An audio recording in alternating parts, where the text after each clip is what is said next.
Hello everyone, I hope you all are doing good. So today we are going to start a very important topic in organic chemistry, that is your differentiating test. So this topic is very important as far as board examination is concerned as well as for competitive aspirants. तो इसका concept क्या होता है, differentiating test में जो आपको compound दे रखे होते हैं उसको कैसे आसानी से आप सॉल्व कर सकते हो। इस टॉपिक को हम स्क्रैच से देखेंगे और after completion of this topic you will be very comfortable in this topic. So मैं रिकमेंड करूंगा कि आप अपने कलीग्स के साथ, फ्रेंड के साथ इसको शेयर करें और पूरी चीज़ को फॉलो करें। डेफिनेटली आपको बहुत ज़्यादा बेनिफिट होने वाला है। तो देखिए इसमें कॉन्सेप्ट क्या रहता है। मान लो आपके टीचर ने टेस्ट ट्यूब रैक में दो टेस्ट ट्यूब रख रखी हैं, ए और बी लेबल करके रख रखा है, और ये आपको बताया कि एक में साइक्लोएल्केन है, एक में साइक्लोएल्कीन का एक मेंबर है। साइक्लोएल्केन का मान लो C6H12, साइक्लोहेक्सेन है। साइक्लोएल्कीन का एक मेंबर जैसे साइक्लोहेक्सीन C6H10 है। आपको बोला उनमें से पता लगाओ कि कौन सी टेस्ट ट्यूब में कौन सा है, ठीक है ना। सो अब आप कैसे इसको, हाँ, इस पजल को सॉल्व करने वाले हैं।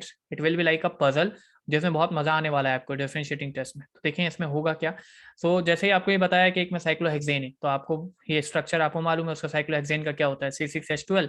एक बताया इसमें साइक्लोहेक्सीन है, तो आपने देखा साइक्लोहेक्सीन का स्ट्रक्चर आपको मालूम है, इसमें डबल बॉन्ड होता है। जैसे ही डबल बॉन्ड आपने देखा तो आपके दिमाग में घंटी बजना चाहिए कि ये अनसैचुरेटेड कंपाउंड है तो ये एडिशन रिएक्शन देगा, और ये अनसैचुरेटेड कंपाउंड नहीं है, सैचुरेटेड है तो ये एडिशन रिएक्शन नहीं देगा। तो ये प्रॉपर्टी है, यही आपका प्रिंसिपल है डिफरेंशिएशन का। इन दोनों को आपको फर्क करना है इन दोनों के बीच में। तो यही आपका प्रिंसिपल ऑफ डिफरेंशिएशन है। आगे देखते हैं कैसे आप करेंगे। इसके बाद आपको एक रिएजेंट सेलेक्ट करना होता है। एप्रोप्रिएट रिएजेंट, एप्रोप्रिएट वर्ड इसलिए लगाया कि आपने जो प्रिंसिपल सेलेक्ट किया है, प्रिंसिपल है आपका जो डिफरेंशिएशन का, उसके अकॉर्डिंग आप एक रिएजेंट सेलेक्ट करोगे जो एडिशन रिएक्शन देगा। तो देखते हैं। एंड बेसिकली ये एडिशन रिएक्शन देगा, उसके साथ साथ में एक और प्रॉपर्टी होना चाहिए कि वो परसीवेबल चेंज उसके साथ आ रहा हो, उस रिएक्शन के साथ। परसीवेबल चेंज से कहने से मेरा क्या मतलब है, जैसे आपने क्लास 10th में केमिकल रिएक्शन वाले चैप्टर में पढ़ा है कि जब भी कोई केमिकल रिएक्शन होती है तो it is accompanied with some physical changes, जिसमें से मान लो कलर चेंज हो जा रहा है। मान लो आपने एक रिएजेंट लिया जो पहले कलरलेस था, रिएक्शन के बाद कलर्ड है बन गया वो, ठीक है। तो ये कलर चेंज, वाइस वर्सा सोच सकते हो, पहले से ही रिएजेंट कलर्ड था, रिएक्शन के बाद कलरलेस हो जा रहा है। सेकंड, मान लो रिएक्शन हो रही है तो कुछ गैस इवॉल्व कर जा रही है, जैसे कि आप कार्बोक्सिलिक एसिड का टेस्ट करते हो तो CO2 गैस बाहर आ जाती है। फॉर्मेशन ऑफ पीपीटी, जैसे हम आयोडोफॉर्म रिएक्शन पढ़ेंगे तो उसमें CH3 का येलो पीपीटी बन जाता है। तो पीपीटी बन जाए मतलब आपको परसीव होना चाहिए आंखों से, लैब में जाओ तो आप देख तो पाओ कि क्या हो रहा है। और वो रिएक्शन कंट्रास्टिंग होना चाहिए, मतलब एक टेस्ट ट्यूब में जो कंपाउंड है वो अगर नहीं दे रहा है तो बी वाला देना चाहिए, दोनों ही नहीं देंगे तो भी प्रॉब्लम है, दोनों ही देंगे तो भी प्रॉब्लम है। तो कंट्रास्टिंग होना चाहिए, अगर ए नहीं दे रहा है तो बी को देना है, उससे आप डिस्टिंग्विश कर पाओगे। और वो परसीवेबल चेंज के साथ होना चाहिए बच्चों, ठीक है। Then temperature change is another property जो केमिकल रिएक्शन के साथ अकम्पनीड होती है, उसके साथ होती है, ठीक है। तो हमारी यहाँ पे जो पजल है उसको हम कैसे सॉल्व करेंगे देखें। तो ए और बी दो टेस्ट ट्यूब में आपके पास, एक में साइक्लोहेक्सेन है, एक में साइक्लोहेक्सीन होएगा। तो सपोज कर लो, मान लो कि आपके टीचर को तो मालूम है ना, तो आप उनके माइंड में कि ए में मैंने साइक्लोहेक्सेन डाला है और बी में साइक्लोहेक्सीन है। तो बेसिकली आप एक एक करके दोनों में बेयर्स रिएजेंट डालोगे। एक आपने अप्रोप्रिएट रिएजेंट चूज करा और वो अप्रोप्रिएट रिएजेंट यहाँ पे क्या है, बेयर्स रिएजेंट।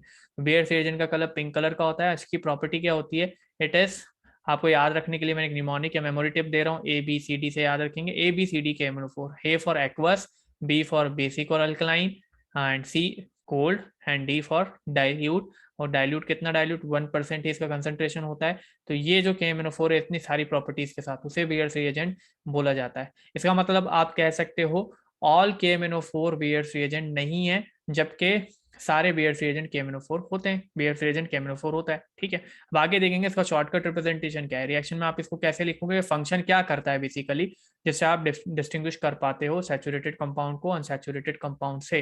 जैसे CH2 डबल बॉन्ड CH2 है बेसिकली, तो यहाँ पे अनसैचुरेटेड कंपाउंड है तो इस पे डबल बॉन्ड को तोड़ेगा और विसिनल डायोल मतलब एडजेसेंट कार्बन पे OH लगा देगा। यहाँ पे OH लग गया, OH लग गया, यहाँ पे रिएक्शन हो रही है तो इसका पिंक कलर यहाँ पे डिस्चार्ज हो जाएगा, पिंक कलर यहाँ पे चला जाएगा इसका।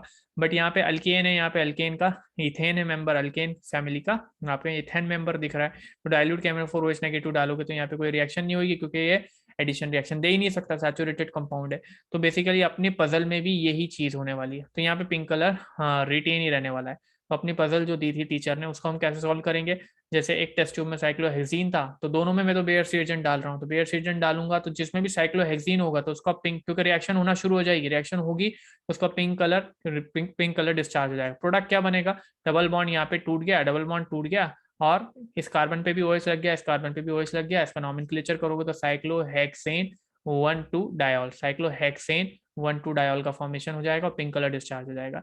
दूसरे केस में जब जिस भी टेस्ट ट्यूब में साइक्लोहेक्सेन होगा, इसमें आप जब बेयर एजेंट को डालोगे तो no reaction will be observe, और क्योंकि कोई रिएक्शन नहीं हो रही है तो पिंक कलर यहाँ पे रिटेन रहेगा, इसका बरकरार रहेगा। इस तरह से आप किसी भी दो गिवन ऑर्गेनिक कंपाउंड के बीच में केमिकल रिएक्शन परफॉर्म करके डिस्टिंग्विश कर सकते हो।